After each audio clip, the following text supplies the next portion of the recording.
And I think that's so important, Joy, because sometimes we may think of a story of a, an experience we've had, and we know that it was challenging, it was a difficult time, but we don't really think about the choices necessarily we made. We just know that something happened, but we don't think about the alternatives. So I remember back, this was before our first summit in 2020, October 2020, and I was working with both of you and Diane to create my own summit speech, right? Because I was going to do, I think, the opening speech, and it was about my time in politics and, how everything was great until it wasn't.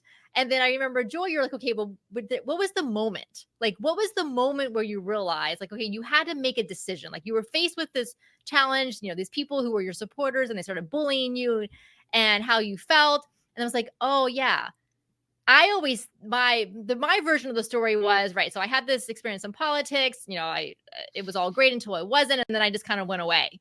But then Joy's like, "No, no, no, but what was the choice you made?" Oh, I'm like, "Oh, now I see. The Yeah. choice was that I chose to walk away instead of standing up to fight back."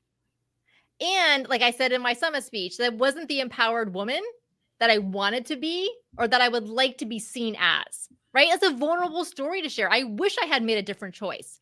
But I realized that that was the choice I made because I didn't have another support system to help me through that.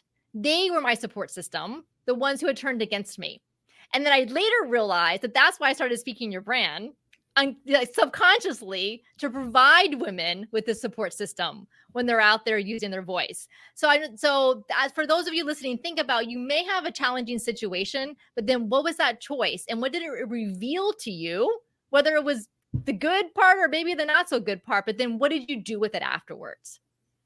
I love that because that's a classic example of a story giving you your power back.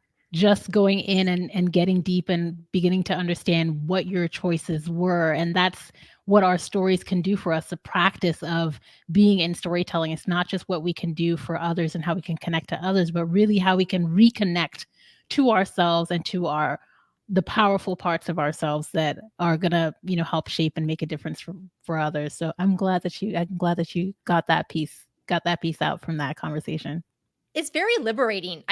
We talk, we work with women all the time in our Thought Leader Academy, and and understandably, some of them are hesitant to share those stories. And I say to them, as appropriate, the story you're most reluctant to share is probably the one that you should share, not just for the benefit of your audience, but really for your own benefit, because it will feel very liberating to share that.